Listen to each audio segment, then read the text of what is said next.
diretamente de onde o rio Ribeirão Preto faz a curva, está começando mais um. Fala É aí, minha, mano, caralho. é minha deixa? É a sua deixa. Você vê que a gente não combinou direito, né? Não combinou. Mas quem sabe faz ao vivo, Luiz Felipe. Não, a falha foi minha, eu esqueci o que era para falar. Curva Cast. Tá, agora eu peguei. Curva Cast. Curva Cast. Eu tô com o Luiz Felipe para a gente continuar aquela conversa sobre organizações de esquerda. Essa é uma live que eu estou fazendo pelo canal Diplomatas de Sealand. E ele vai ser disponibilizado em formato podcast, como a outra live que a gente fez. Luiz, então a gente vai começar da onde a gente parou, né? Que foi depois da tentativa de golpe contra o Getúlio Vargas e a instauração da República Liberal em 1945, certo? Certo. Então bora lá. Talvez seja bom, Com a deposição do Vargas, talvez seja bom pode só, falar. talvez seja bom só para situar o debate, né? A gente tinha decidido fazer essa interrupção nesse ponto, porque aí se dão acontecimentos internacionais que vão provocar grandes fraturas dentro das organizações de esquerda e vão ter um impacto político significativo sobre o país também, em todos os sentidos. Justamente por causa da Segunda Guerra Mundial, Sim, claro. claro. Após a Segunda Guerra, a reorganização do bloco soviético, que aumenta depois da Segunda Guerra, até porque eles são quem efetivamente, os soviéticos são quem efetivamente empurra o exército nazista do leste europeu, e aí a gente tem uma reorganização da ordem mundial, que acaba conformando dois grandes condomínios, um socialista e outro capitalista, e o governo Vargas, que era um governo que entra com simpatias ao regime fascista, acaba lutando do lado dos liberais na Segunda Guerra e, por fim, perde sustentação, inclusive no campo ideológico, por causa dessa contradição inerente, mas também pela conformação de novas forças sociais dentro do país, certo? Então a gente vai ter um processo de constituinte que é encabeçado por um general. Os militares eles começam a consolidar um novo tipo de atuação mais institucional dentro da nossa república. O Partido Comunista do Brasil, que até então era do Brasil, mas é o PCB que a gente está falando, ele é legalizado, ele entra no processo da Assembleia Constituinte, consegue fazer uma bancada expressiva, até porque é a sua primeira atuação institucional, e é claro que isso tem implicações em como a esquerda se organiza. Também, paralelamente a isso, o Stalin se conforma como a referência ideológica na esquerda até a sua morte, no qual acontece a desestalinização. E esse é o panorama geral no qual as organizações de esquerda no Brasil vão se organizar. E aí, Luiz? Não, tem dois comentários que são importantes. Você fez uma boa introdução. O Getúlio Vargas, ele ideologicamente tinha afinidade com o nazifascismo. E ele demonstra essa afinidade logo no início das primeiras movimentações dos camisas quadras na Itália. Mas ele é um nacionalista e ele está respondendo aí aos interesses de uma classe que deseja a industrialização do país. E o Getúlio Vargas faz um movimento político que é muito hábil de deixar de lado as suas ideologias e as suas simpatias e de apoiar os aliados e os Estados Unidos. Ele consegue com isso um financiamento substancial, por exemplo, para a fundação, a criação da Companhia Siderúrgica Nacional. Ele lança as bases daquilo que vai ser e foi em vários países, como por exemplo na Coreia do Sul, quando Park Chung-hee inicia o processo de industrialização da Coreia do Sul, que é a indústria do aço. E isso é fundamental, e os capitalistas brasileiros têm uma noção do quão fundamental isso era. Havia gente aqui no Brasil pesquisando e publicando livros a respeito do desenvolvimento econômico dos países mais avançados. E esses livros e esse conhecimento respaldam as iniciativas políticas do Getúlio Vargas. Agora, um detalhe sobre o Partido Comunista Brasileiro, do Brasil. O Partido Comunista foi fundado em 22, de 22 até a reabertura democrática, em 89, o partido teve apenas 3 anos de legalidade. Ele foi legalizado nesse curto período aí de transição. Os militares que derrubaram o Getúlio Vargas, que forçaram a realização de um acordo que o Filho, o Potiguar, eles pecha de legalistas, mas na verdade eles tinham uma posição política muito confusa. O Marechal Lott, o Henrique Lott, um desses, que atua para restabelecer a democracia, mas eles restabelecem a democracia, proíbem o Partido Comunista, perseguem a liderança do Partido Comunista, quer dizer, eles não eram liberais nenhum. Eles estavam aí com a ala direita do getulismo, inclusive Juscelino Kubitschek, já preparando um plano de reorganização de um projeto de industrialização do país. Certo. Ao longo do governo Dutra, né, que é esse que começa depois da queda do Getúlio Vargas, a gente tem, então, o avanço institucional da esquerda. Você sabe dizer quais eram as forças que compunham o campo da esquerda nessa época, tanto institucional quanto nos sindicatos e tudo mais, disputando o sindicato, além do nacional desenvolvimentismo que foi herdado pelo Vargas, né? Não, só para dar uma ideia, o João Crispim Neto, aqui em São Paulo, foi eleito deputado mais votado, né, para Constituinte Paulista, e aqui, se não me engano, foram eleitos 21 deputados do Partido Comunista. E a bancada nacional era algo em torno de, se não me engano, eram 15 deputados federais e um senador, Luiz Carlos Prestes. Entre os deputados federais, o Jorge Amado e o Marighella, né? E, bom, era um partido forte, né? Isso já demonstra a força do partido. O partido, ele tenta se aproximar do Eurico Gaspar Dutra.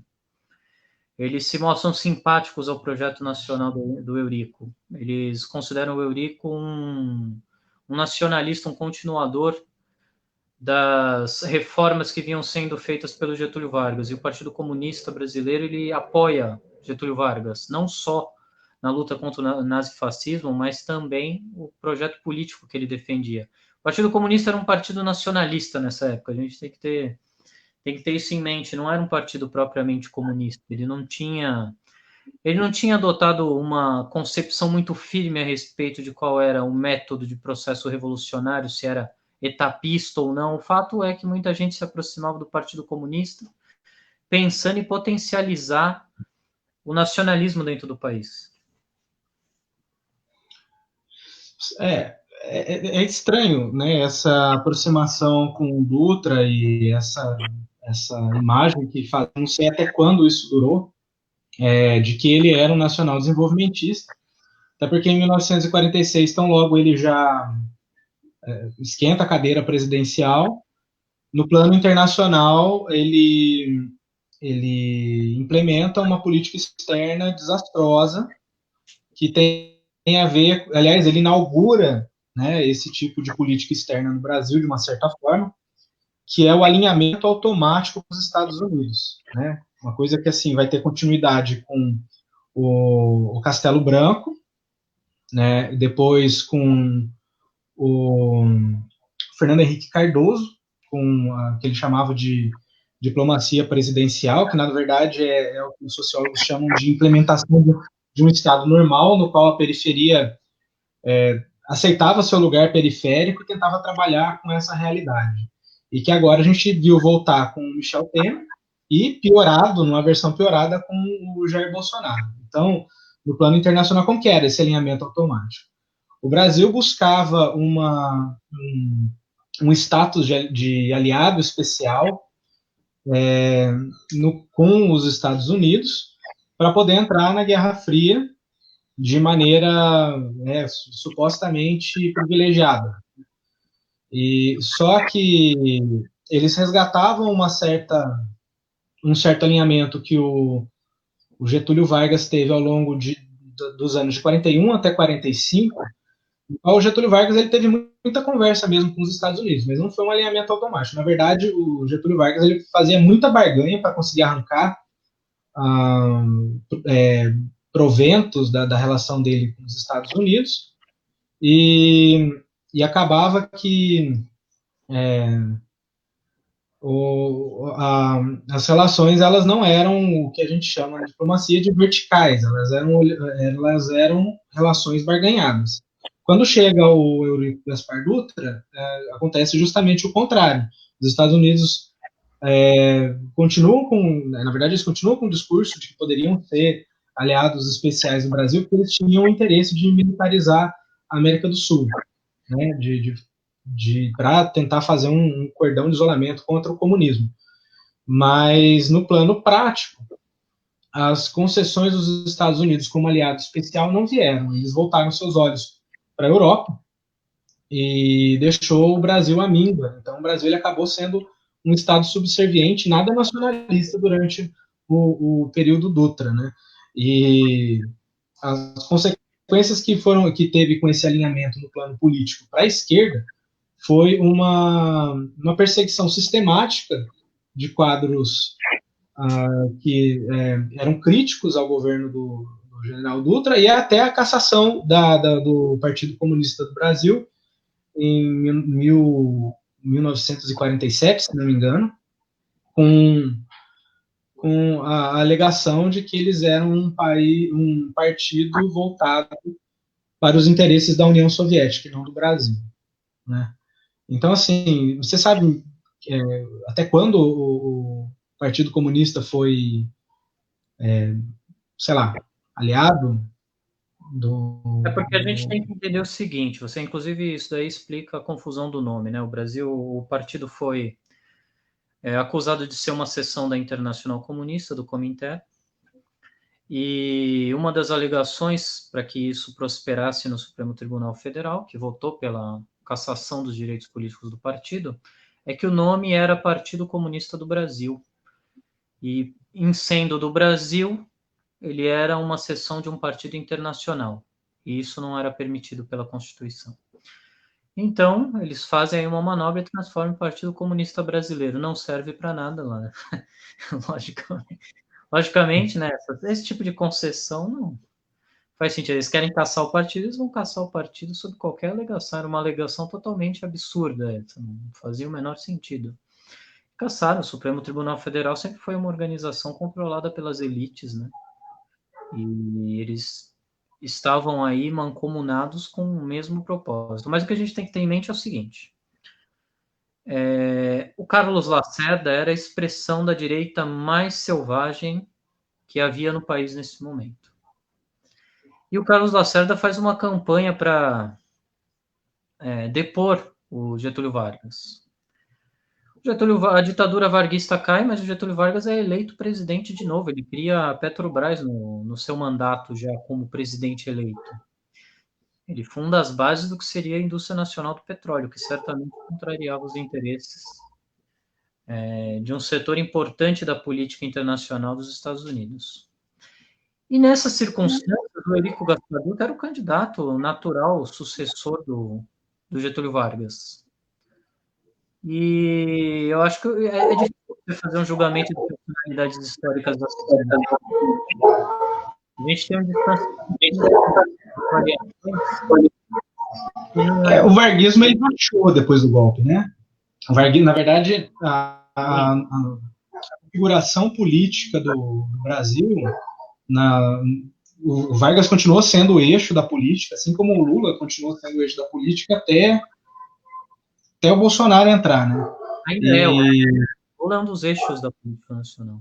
Ele ainda é, mas ele já tem uma disputa aí, porque eu acho que com menos de um ano de governo Bolsonaro, já dá para falar que o Bolsonaro é o eixo principal. Né? Mas o Getúlio Vargas não, ele saiu do poder, mas a base de sustentação do governo dele durante o Estado Novo deu origem a dos dois partidos principais da República Liberal, que é o PDS, que era uma espécie de PMDB da época, né? Que é essa ala mais à direita, no qual o Dutra se encaixava, e o PTB, que ficou inclusive com o aparato sindicalista do Estado Novo, né? Então, por mais que, assim, eu não sei como que era que o pessoal enxergava o PDS na época, mas certamente o PDS, eles eram mais à direita do que o PTB. E também a oposição à extrema-direita, que era conformada pelo Carlos Lacerda, ela se deu em termos de getulismo, que foi a UDN. Eles eram anti-Getúlio, então tudo que o Getúlio falava, eles falavam ao contrário. Mas aí depois o PCB ele participa da Constituinte de 46, né? Tem uma atuação incisiva no parlamento, inaugura essa. Acho que a gente pode falar de esquerda no parlamento só a partir de 1946, até porque o Getúlio Vargas não era de esquerda, né? Propriamente dito. Ele era nacionalista e, por um país colonizado, você ser oposição ao setor mais à direita, isso significa que você é de esquerda, né? Mas depois do general Dutra, a gente entra.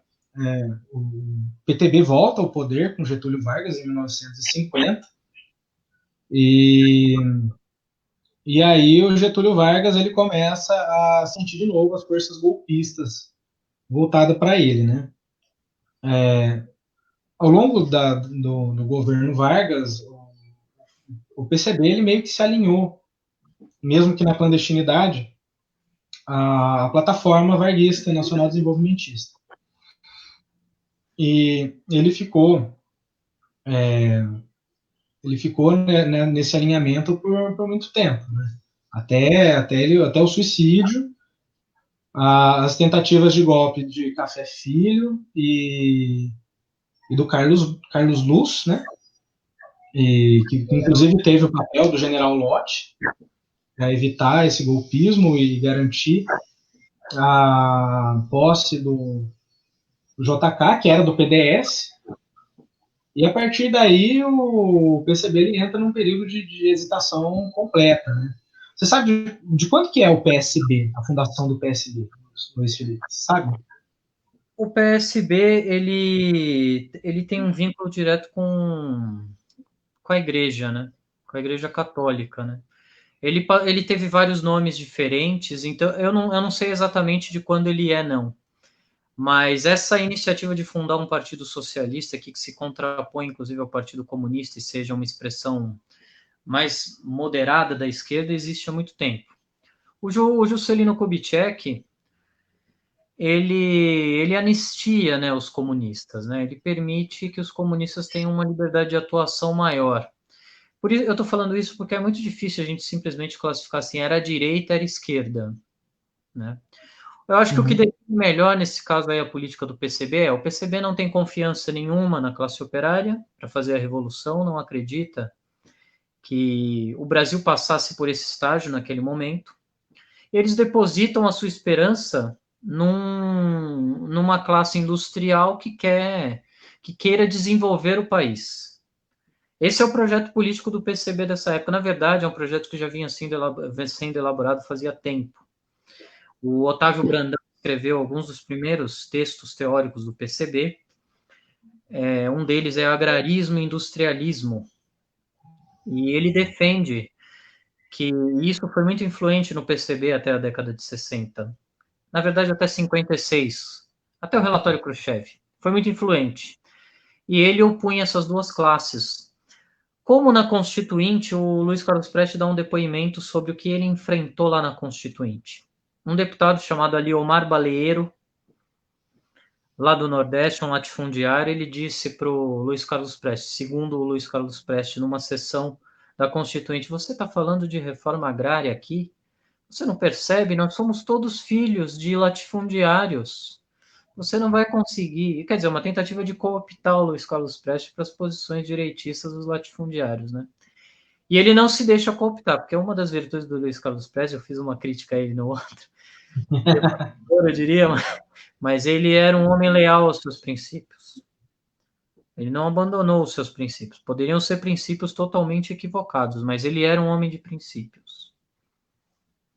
E o Eurico Gaspar Dutra representava para muita gente. Eu vou dar um exemplo que não é dessa época. Sabe como a gente faz julgamento de personagens históricas de maneira com uma clivagem muito rigorosa, às vezes.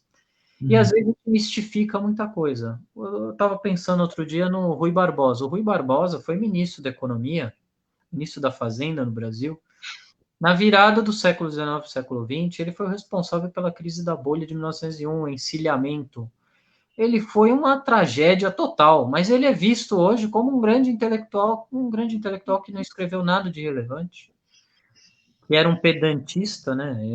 Ele não era nem um parnasiano, porque os parnasianos tinham um estilo mesmo, tipo Olavo Bilac. Ele era um pedantista, uma pessoa totalmente desqualificada. É porque ele defendia posições liberais numa época que todo mundo era muito reacionário, talvez seja por isso, aí os liberais amam ele de paixão, porque acho que as posições liberais que ele defendia na época não existem nem hoje em dia mais. Ele foi pior do que o Paulo Guedes, assim, foi um fiasco total. Ele teve que se é um fiasco. Você combater crise da dívida com emissão de moeda, né, cara? Você vai falar o quê, né? Parece, me fala, resposta de criança, né? A falta de dinheiro. Eu lembro quando eu era criança, minha mãe falava que precisava comprar alguma coisa, eu falava, passa no cartão, como se o dinheiro fosse infinito, sabe? Eu pegava o traquinas de morango, eu só gostava de traquinas de morango e colocava no carrinho. Aí minha mãe tinha que tirar. Exatamente, véio. O cara tentou resolver dessa forma.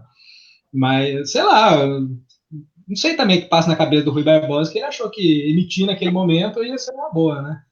Porque hoje em dia, como a gente está tendo um choque de demanda, eu sei que é um devaneio, mas como a gente está tendo um choque de demanda, se você combater a crise por meio de emissão, isso é, distribuindo dinheiro público para o pobre, você até consegue aquecer a economia sem gerar muita inflação, pouquíssima inflação. Porque a gente tem um choque de demanda, mas na época o problema não era esse.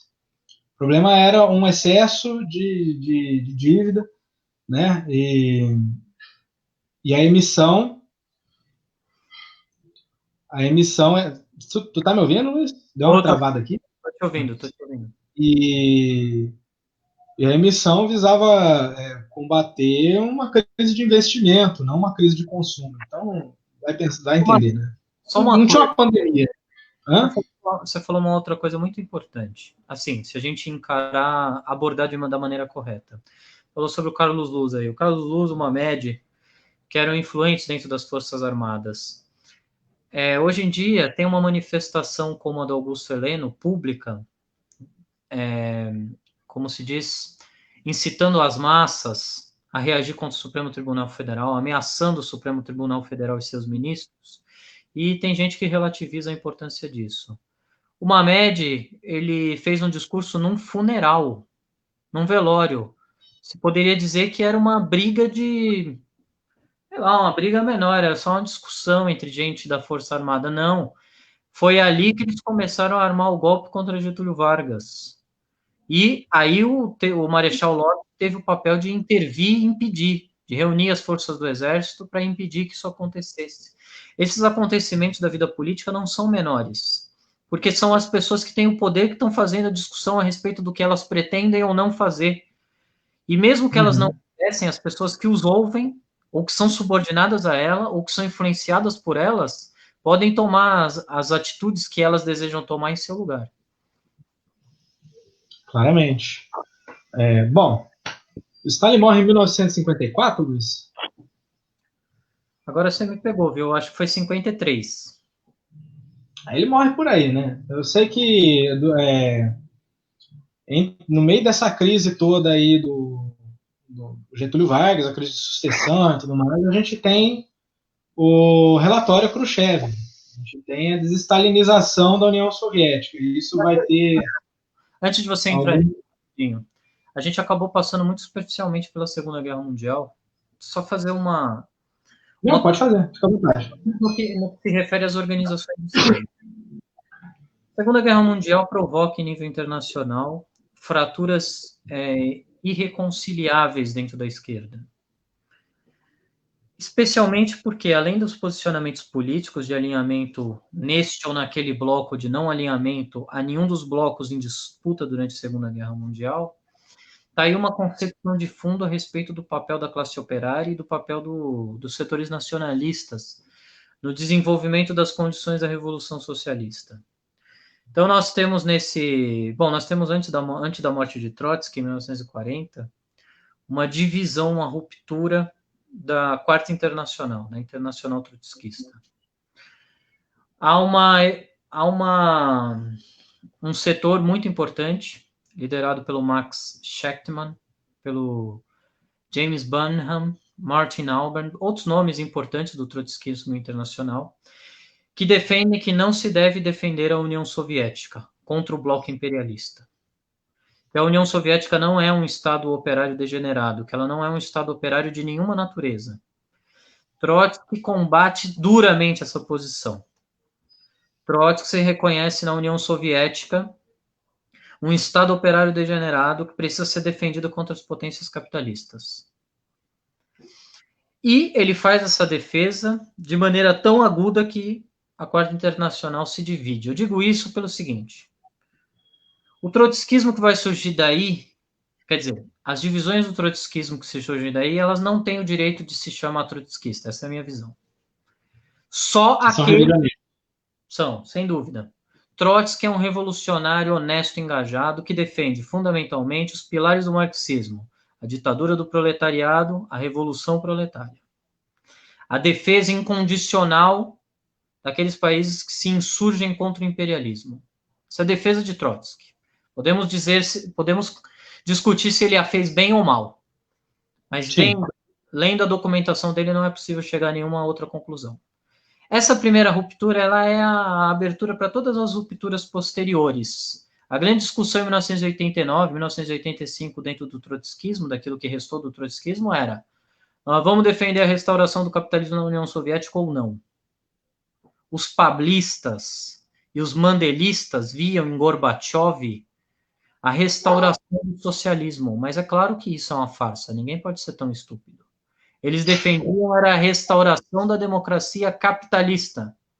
E as organizações derivadas do pavlismo, aqui no Brasil, MRT, PSTU, essas correntes do PSOL, nenhuma delas tem o direito de chamar trotskista, porque nenhuma delas defendem o legado de Trotsky, entendeu? Você esqueceu do PCO, cara. Não, o PCO eu não incluo nesse... Os grupos do ICFI, International Committee of the Fourth International, o Comitê Internacional da Quarta Internacional, preservam o legado revolucionário do Trotsky, que vão dar origem hoje. A gente está se antecipando um pouco, mas depois a gente volta. Eles vão dar origem hoje, quer dizer, eles dão origem na década de 70 ao grupo liderado por Pierre Lambert e Gary Healy. Esses são revolucionários, eles defendem ainda o legado da revolução. E aí se forma toda uma tendência que dá origem aqui no Brasil ao PCO, Partido da Causa Operária, Partido Operário Revolucionário, a Corrente do Trabalho do PT, que depois vai se degenerar completamente. Essas organizações, a LBI, a Liga Bolchevique Internacionalista, essas organizações são organizações revolucionárias que defendem o legado de Trotsky. A nível mundial, quem defende esse legado, a meu ver, né, claro, tudo está aberto a contestações. Né? Quem defende esse legado é o ICFI, que tem um site na internet, o WSWS, World Socialist Website. Essa organização defende esse legado. E o Partido Obreiro, na Argentina, que é um partido revolucionário ainda, embora meio eleitoreiro. Mas voltando. Então, começam fraturas. Veja, a gente falou de várias organizações que nasceram disso indiretamente, né? Nascem fraturas que são decisivas dentro do movimento trotskista, mas nasce também nos partidos comunistas internacionais. O Partido Comunista Italiano começa a se inclinar radicalmente para o reformismo. Radicalmente. Sim. Então, a gente tem as fraturas do trotskismo logo na Segunda Guerra Mundial. O trotskismo, a tendência foi extirpada do PCB quando que os trotskistas foram expulsos do PCB? Foi bem antes. Eles saem em 31, a última leva sai em 34. Eles saem por livre e espontânea vontade, a maior parte deles. Eles não são expulsos, né? Alguns são expulsos já na segunda geração, né? Mas proibiu a tendência lá dentro nessa época. Né? Você não podia. O trotskismo ele é a favor da tendência dentro de um partido operário, né? Então, veja, existe um documento muito importante da Terceira Internacional, mas de quando Trotsky ainda era adepto dela, e o Lenin também, de 1921, que se chama A Estrutura, os Métodos e a Ação dos Partidos Comunistas. Não sei se você já viu esse documento. Esse documento é muito importante. Eles traçam as bases do que é, até hoje, a forma de organização. Sim, sim. É o capítulo 2 desse texto aí. Eu sei de cor esse texto. É um texto que, na minha opinião, é muito importante para orientar a organização do partido, né? E eles estão defendendo, entre outras coisas, você lê lá, não inclinação à formação de novos partidos modelo em lugar dos partidos comunistas existentes. Na verdade, o próprio Trotsky reluta em montar a Quarta Internacional. O que ele acha é como a política de Stalin em relação aos fascistas é um fracasso total. E é um fracasso total. E a Terceira Internacional não reage a ela, na opinião dele, a Terceira Internacional está morta. É preciso refundar o movimento internacional, porque aquele movimento não é mais revolucionário. E, veja, eu não sei que opinião você tem sobre isso, mas a minha opinião é uma convicção formada que estou disposto a discutir com qualquer um, na minha opinião, não há como negar. O stalinismo, àquela altura, era uma força contra-revolucionária. Eu prefiro adentrar nessa querela num momento mais oportuno, até porque a gente tem um programa assim, né, uma série de episódios de conversa que a gente quer fazer sobre o desenvolvimento em termos mais conceituais e tudo mais, sim. Tanto do trotskismo quanto do stalinismo, e tentando fazer uma coisa que muita galera aí não curte fazer, que é tentar fazer uma análise um pouco menos apaixonada dessa galera. Até porque trotskismo e stalinismo virou meio que torcida de futebol hoje em dia. Né? Entendeu? Eu acho que assim, a maior parte das... Hã? Só um marco assim. Para mim, essa discussão ela é em grande medida artificial. A minha organização, a organização em que eu milito, se preocupa muito mais em definir que classe cada organização expressa, os interesses de que classe. A divisão entre reformistas que defendem a reforma do aparato de Estado e revolucionários. Essas são as divisões centrais. Certo. Então, vamos continuar, então. A gente pode voltar para a desestalinização? Sim. Segue você aí. Então, o Stalin ele tem um piripaque, morre sem avisar que estava morrendo, pega a União Soviética de surpresa, e para surpresa dos comunistas brasileiros da época, o Khrushchev ele resolve botar a boca no trombone e colocar as políticas do Stalin duvidosas à tona, né? Como, por exemplo, o culto à personalidade, os massacres e por aí vai. Nessa época, a gente tem uma profunda crise dentro do PCB, né? Como não poderia deixar de ser, porque acho que a discussão na época era saber se eles iam romper com o stalinismo, dado que primeiro eles tentaram verificar as informações e depois de verificar se eles iam romper com o stalinismo ou não. né? E já começa a ter aí algumas dissidências devido a esse processo, né? E alguns grupos eles começam a se distanciar do Comitê Central e né, achando que o PCB estava tomando um caminho reformista na ótica dos stalinistas e vão efetivamente romper com o PCB quando do golpe militar, né? Que são partidos comunistas que, em geral, organizações marxistas-leninistas, em geral, cada um com sua visão de revolução, aderiram à luta armada contra a ditadura de alguma forma. A gente tem o PCR, Partido Comunista Revolucionário, o PCBR, algumas organizações como, eu arrisco dizer, né, porque eu estudei pouco sobre ela, as FAUN, né, as Forças Armadas de Libertação Nacional, a dissidência interna, que depois se torna o embrião da LN, né, e por aí vai. Então, o PCB, a partir já da morte do Getúlio Vargas, ele entra num processo irreversível de fragmentação completa e de reformulação ideológica interna, né? Do período entre o JK e o golpe militar, o que você tem a dizer sobre isso? Então, sobre o PCB? O relatório Khrushchev ele teve um impacto muito grande. Um dos relatos mais marcantes desse é o do filho do Graciliano Ramos, que diz que só viu uma única vez e foi quando ele soube da morte do Stalin. O Stalin era uma figura no começo da década de 50, no final da década de 40, de uma projeção... Não, peraí, mais uma coisa que impacta profundamente também as organizações revolucionárias nessa época, que é a Revolução Cubana, né? Então a gente tem alguns paradigmas circulando aí, como o foquismo, que começam a entrar em pauta na discussão também, né? Mas que não se torna majoritária, acho que praticamente acho que ninguém se arrisca a fazer o que Cuba fez, né? A não ser de maneira reativa. Mas continua o que você estava falando, desculpa. Só para não deixar de pontuar que isso aconteceu. Não, é bom. Talvez eu não me lembrasse de falar da Revolução. Acho que sim, quando a gente entrasse no capítulo golpe militar. Mas então,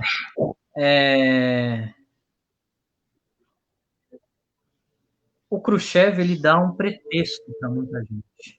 Para muita gente foi um pretexto. As acusações que o Khrushchev fez eram em grande medida já conhecidas do público em geral. E elas não eram confirmadas antes do Khrushchev, do relatório Khrushchev, nem foram confirmadas com o relatório Khrushchev. Simplesmente havia gente que já não acreditava mais na possibilidade de emergência de uma sociedade livre, justa e economicamente pujante na União Soviética. Então, muita gente aproveitou o relatório Khrushchev para romper com o partido de maneira definitiva. Mas o partido seguiu, o partido continuou a existir.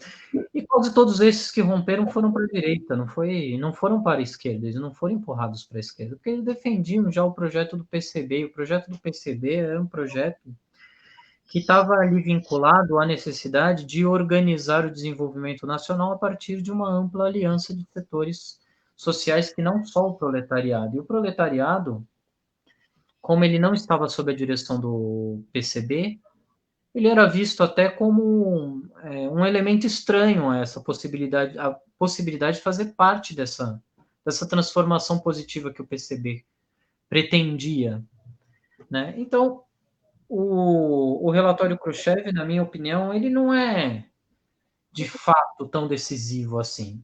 Eu acho que mais decisivo... Ele é um detonador das contradições que já estavam afloradas nas organizações. Mas eu acho que o fator decisivo é a União Soviética estava sob a liderança de alguém que ousava falar isso do legado stalinista, entendeu? Ousava questionar o legado. E era um burocrata que estava muito à direita do Stalin, sem nenhuma dúvida. Não tinha nenhum compromisso já com a classe operária, nem nada. O Stalin era visto, eu estava falando, depois acabei me perdendo, o Stalin ele era visto como uma figura de grande projeção. porque a União Soviética lutou, isso daí é importante dizer, sozinha contra os nazistas. O Acordo de Munique, em 39, se não me engano, do Chamberlain, do Neville Chamberlain, do Edouard Daladier, que era o primeiro-ministro francês, com Hitler e Mussolini, autorizavam a invasão dos Sudetos na Tchecoslováquia. Quer dizer, autorizavam o início do projeto imperialista alemão, hitlerista. Nos Estados Unidos, a quantidade de apoiadores do Hitler era enorme, era enorme. A União Soviética fez vários e vários apelos a que os ingleses e os norte-americanos se envolvessem na guerra e lutassem ao lado da União Soviética, mas claramente eles preferiam que Hitler triunfasse, para que eles triunfassem sobre Hitler e não tivessem que fazer o trabalho sujo de enfrentar a União Soviética militarmente. Mas a União Soviética venceu Hitler, expulsou o exército de Hitler. Não só da União Soviética, mas de todo o leste europeu. Por isso também, eu posso entrar num tema aqui meio marginal, mas é importante, na minha opinião. Porque as pessoas fazem críticas a Stalin que são as críticas da direita a Stalin. Não é possível admitir isso. O Stalin faz aquele acordo com a Polônia, o pacto nazi-soviético sobre a Polônia, sobre a repartição da Polônia, porque ele é forçado a fazer esse acordo. Pacto Ribbentrop-Molotov. É o Joachim Ribbentrop, que é o primeiro-ministro alemão hitlerista, e o Molotov. Veja, ele é obrigado, eu não sou a favor do pacto, eu acho que ele não deveria ter sido feito de jeito nenhum. Se deveria ter incitado as massas a partir para a revolução dentro dos seus países. Mas, independentemente disso, não era esse absurdo todo, porque eles estavam sozinhos e queriam ganhar tempo para que a União Soviética fosse invadida o mais tardiamente possível. E foi uma manobra... Mas até a historiografia liberal reconhece isso. Né? Acho que o que acontece é um uso político ideológico. Tipo, mesmo no campo da ciência liberal, já se reconhece que o Stalin fez esse tipo de pacto para poder ganhar tempo. Eu não sei nem por que vira e mexe a gente tem que discutir esse tipo de coisa, sabe? A gente discutiu o óbvio. Tanto é que 2 anos depois ele estava em guerra. Mentira. Sabe? Veja, é claro que o trotskismo atraiu muita gente que admirava a ideia socialista e era contra Stalin. Claro que atraiu. Muita gente que era trotskista era mesmo contra Stalin. Eles abraçavam o trotskismo para ser contra Stalin. E aí eles aceitavam todo tipo de falsificação. É claro, muita gente era honesta e não aceitava, não caía nessas provocações. Mas muita gente caía. Então a gente tem, vou até também fazer uma outra digressão. Um revisionista aqui que defende Stalin, como Grover Furr, ele escreveu esse texto aqui sobre o mistério do massacre de Katyn. Muita gente, especialmente a direita aloprada, para falar de mal do socialismo, falam do massacre de Katyn. Gente, como é que a esquerda não pode cair nisso?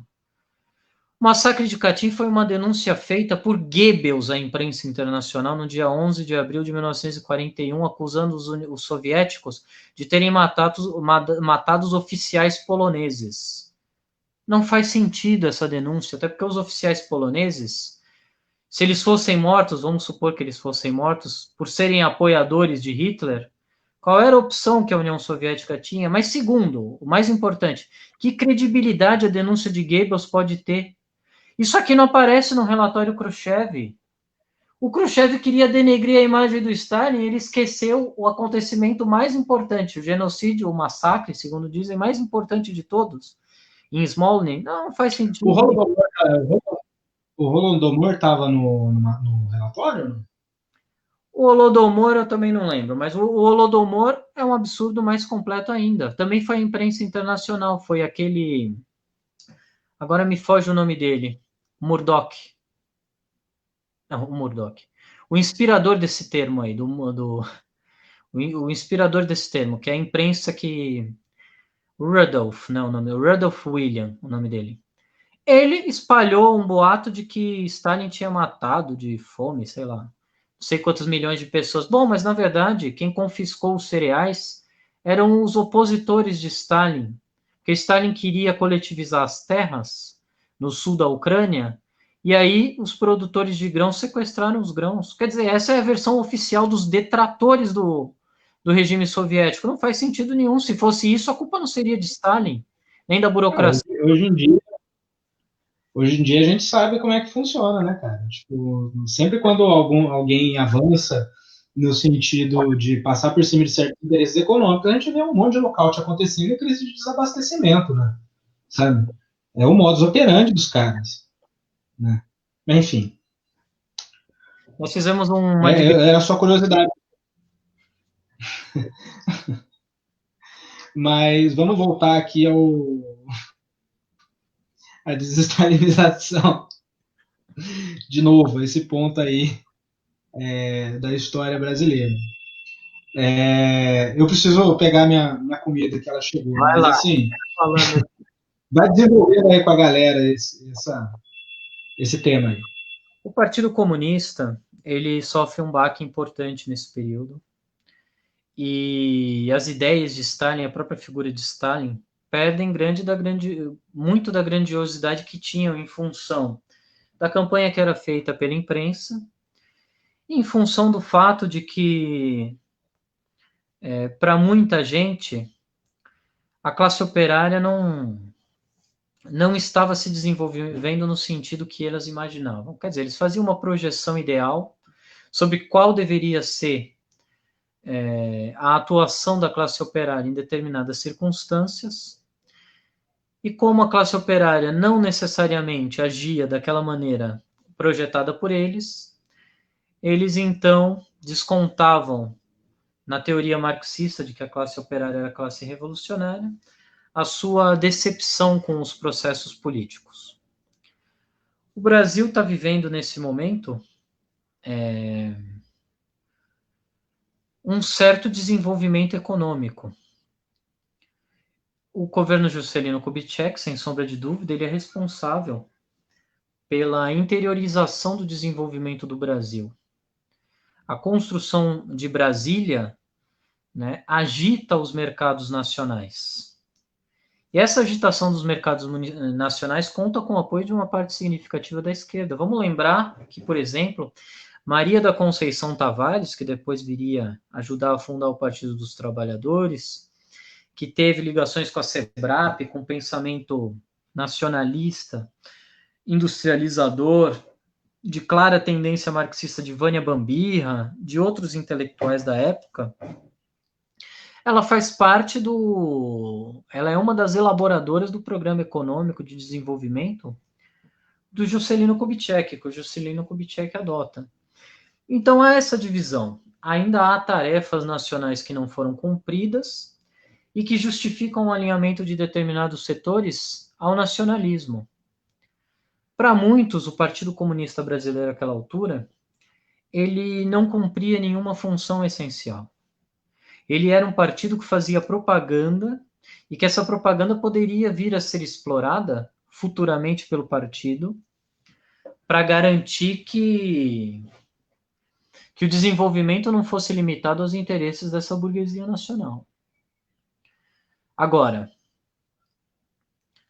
diante disso, era natural que aqueles que saíssem do partido não estruturassem nada que servisse de oposição a esse partido pela esquerda.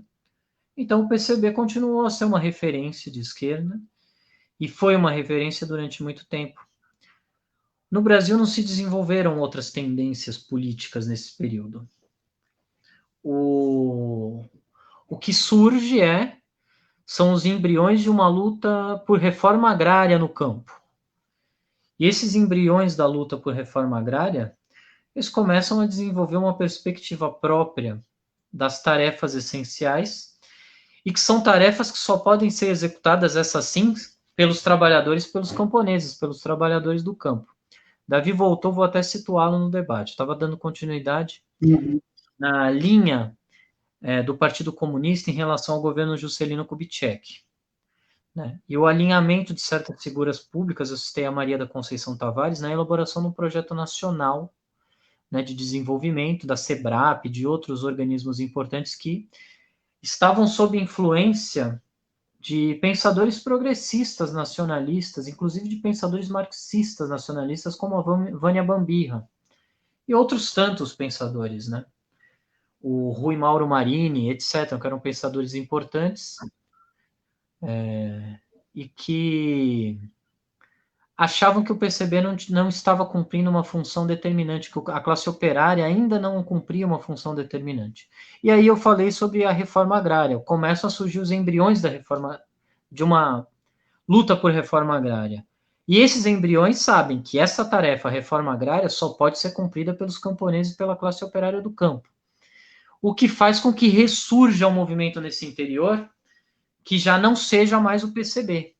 Eles são apoiados pelo PCB em grande medida. Algumas das revoltas do campo são apoiadas pelo PCB.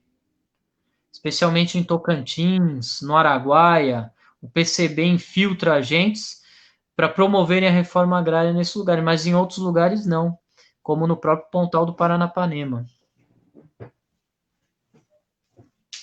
Certo.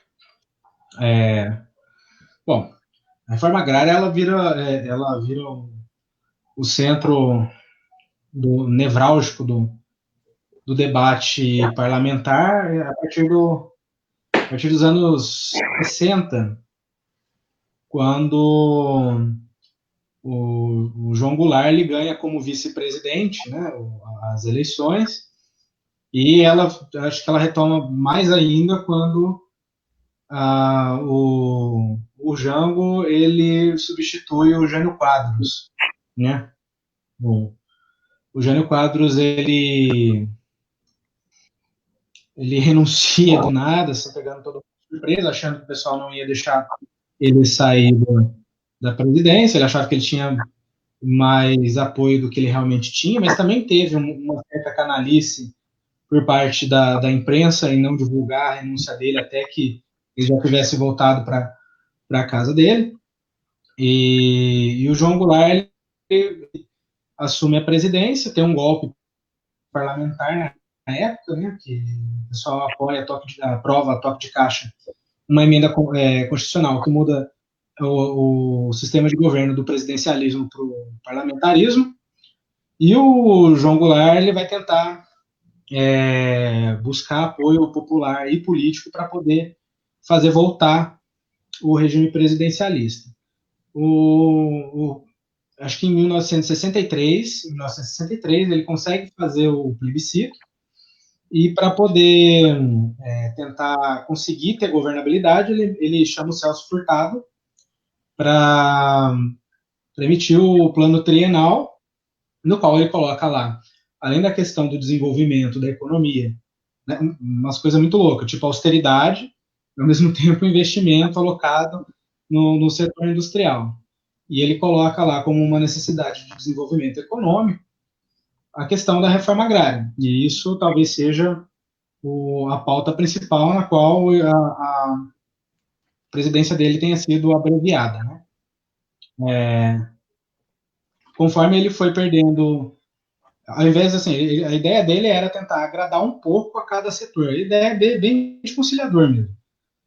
Só que na verdade ele acabou desagradando a todo mundo ao mesmo tempo, né? Ele congelou o salário, fez um monte de política muito louca. Aí depois que ele perdeu todo o apoio empresarial, ele foi buscar no PCB um apoio sindical, até porque o sindicalismo nacional desenvolvimentista estava refluindo na época, né? Só que esse apoio não foi suficiente para evitar que ele tomasse um golpe no dia 1º de abril de 1964. Com o golpe militar, começa uma discussão já no começo das movimentações golpistas. A gente já tem uma DCB sobre qual seria o papel do partido para combater aquilo lá, se eles pegariam em armas se fosse preciso ou não, se o João Goulart deveria ter apoio explícito ou não, e por aí vai. E, de outro lado, também a gente tem a participação de um outro cara, uma participação até mais radical, né, que garantiu a posse do João Goulart, que foi o Leonel Brizola. O Leonel Brizola, se não me engano, na época ele era do PTB. E ele foi meio que herdeiro da tradição sindicalista do Getúlio Vargas e do militarismo também, né? Ele tinha uma ligação com as Forças Armadas do Rio Grande do Sul, que depois acho que virou Força Pública do Rio Grande do Sul, né? Depois que extinguiram as forças militares estaduais, que garantiram também deram uma.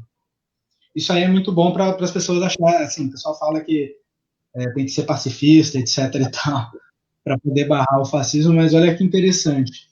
Em 1962, o golpe só não foi consolidado porque o Leonel Brizola armou a população e ameaçou uma guerra civil nessa época, né? Só que Sim. conforme ele foi perdendo momento, perdendo ímpeto nessa defesa do Estado Democrático, da campanha pela legalidade, né? Inclusive foi sendo desarmado pelo próprio João Goulart, que acreditava que o diálogo iria fazer os setores reacionários da UDN e, das Forças Armadas recuarem. Chegou um momento que a população estava completamente indefesa contra o golpe de Estado. Fala-se que a população tinha um consenso de que deveria tirar o João Goulart de maneira intervencionista e etc. E tal, mas se você for pegar o resultado do plebiscito, a população esmagadoramente queria o João Goulart como presidente. Tipo, coisa de 78%, 76%, se não me engano. Sim, foi mais... O que, de certa forma, uma legitimidade popular para o cara. Só que aí a gente vai focar no que é importante. A gente tem esse movimento no PTB, e a gente tem um movimento de uma força centrípeta dentro do PCB. E nos sindicatos também. Né? E como é que você avalia esse momento aí? Olha, o primeiro ponto é o seguinte: o pessoal responsabiliza muito o PCB. O PCB realmente estava acéfalo nesse momento e não consegue reagir ao golpe.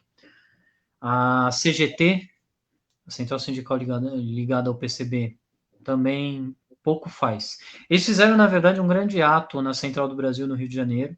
Luiz Carlos Prestes fez um discurso histórico nesse ato, defendendo o governo João Goulart, mas eles não organizam a população para reação a um eventual golpe militar. Mas só que outros setores da esquerda estavam igualmente perdidos. Vamos lembrar, por exemplo, de Edmundo Moniz, importante trotskista dessa época. Ele escreve no Correio da Manhã, um jornal importante. Ele escreve 2 editoriais, ou ele ajuda a escrever 2 editoriais, um chamado Basta e outro Fora, que defende a deposição do João Goulart. Quer dizer, eles estão na linha do PSTU aí no golpe. Quer dizer, ele quer ser a quinta coluna do negócio. Na verdade, eles estão força para a ala direita que quer derrubar o João Goulart. É um absurdo essa posição política. Você tem que considerar os fatores objetivos, né? Naturalmente. Né?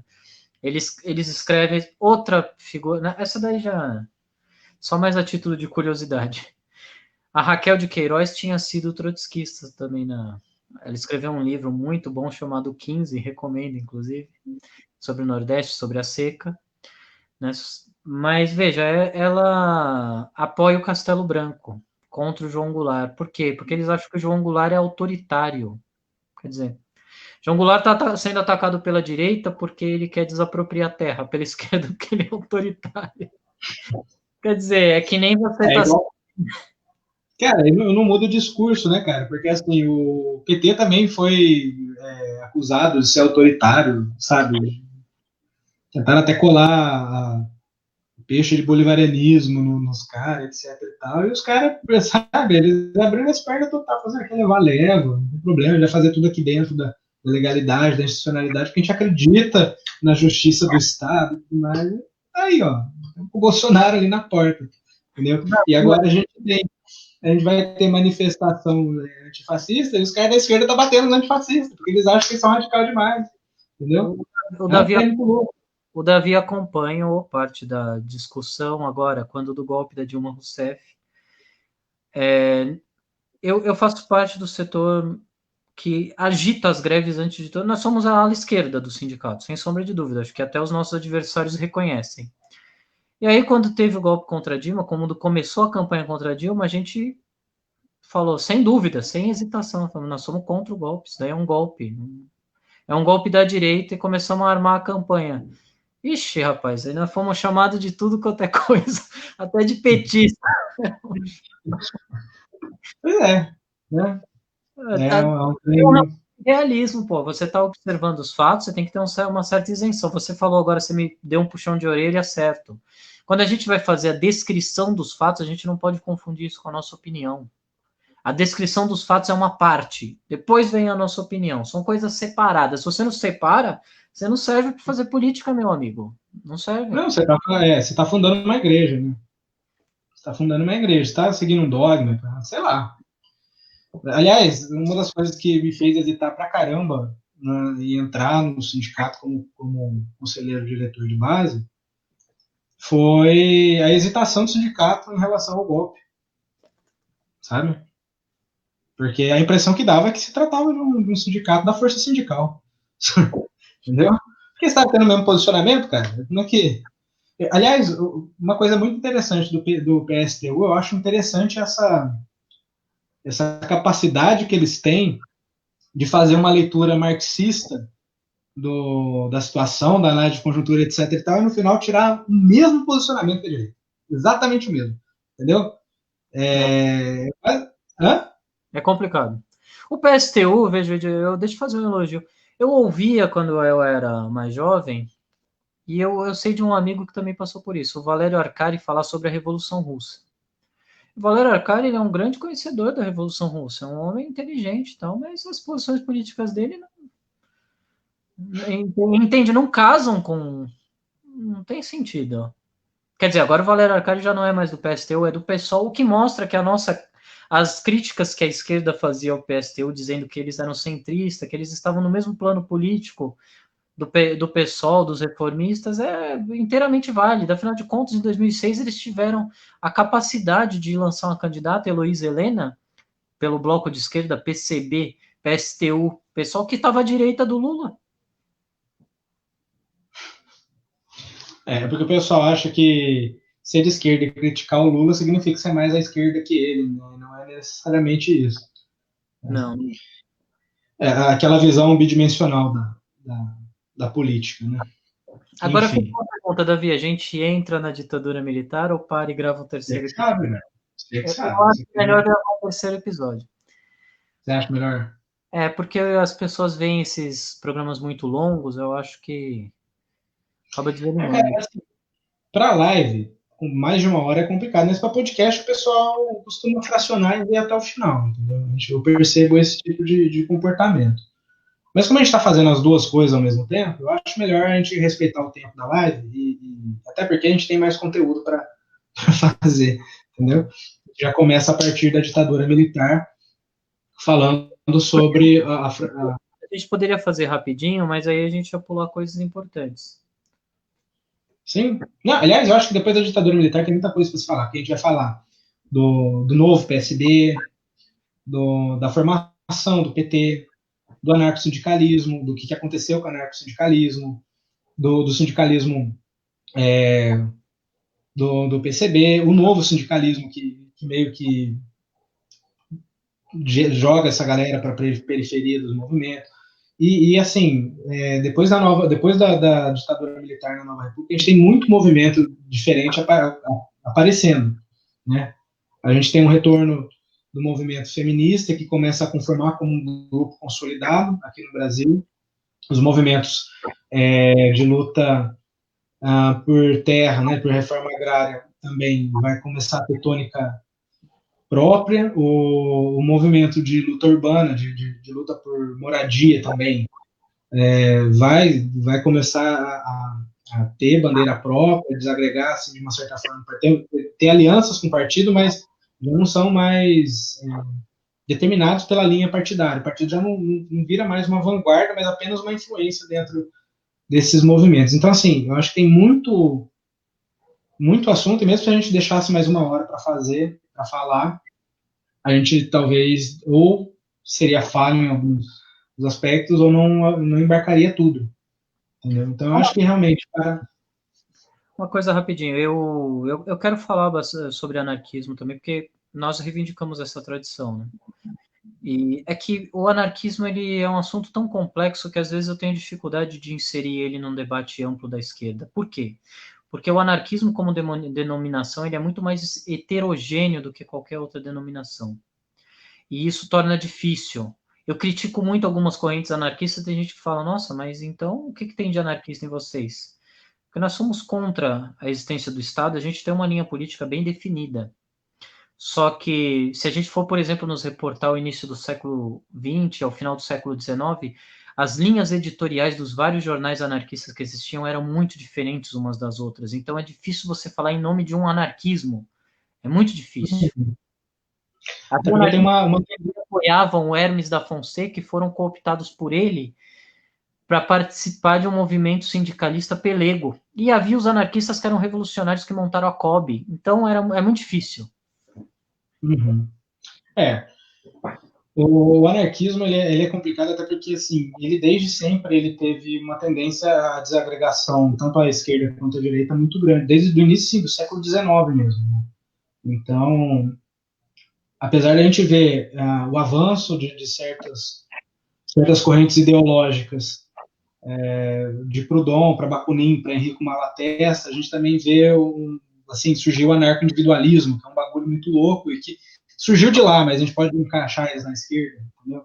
E a gente também tem várias visões do que seria uma sociedade anarquista. A gente tem o plataformismo, a gente tem o mutualismo, tem um monte de coisa. E é muito difícil situar. E o anarquismo tem uma coisa que eu acho complicada em algumas correntes. Parece haver uma confusão entre forma de organização política, não sei, posso chamar.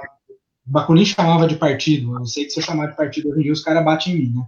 Mas do partido anarquista, né, do coletivo anarquista, com aonde eles querem chegar, né, no Estado, tipo, não no Estado, mas assim, na comuna, né, vamos dizer assim.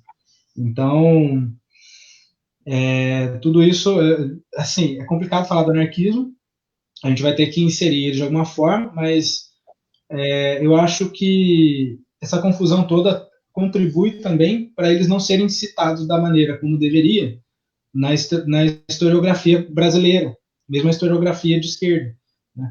Aliás, tem uma coisa muito louca, porque hoje em dia o pessoal acha que os caras que faz ação direta confundem isso com galera de direita, entendeu? De P2, etc. E tal. Sim, alguns E, propositalmente, outros de boa fé. sim. Mas quem que é os propositalmente? Esse erro da historiografia, não. Nós vamos inserir. Os anarquistas desempenham um papel importante, inclusive na ditadura militar. Sim. Beleza. Então é isso. Sobre esse período aí, você tem alguma coisa para falar esse Não, período que a gente passou agora? Tem nada para não. acrescentar em relação ao anarquismo, né? Então tá. Beleza, Luiz? Obrigado pela participação. A gente já pode encerrar. Então, tem mais alguma coisa para falar, Luiz? Não. Tchau, pessoal. Todo Falou, mundo galera. lá em dia 7, antifascista. Ô, cola lá. E sem essa de pacifismo. Se quiser quebrar, quebra. Tchau. Falou.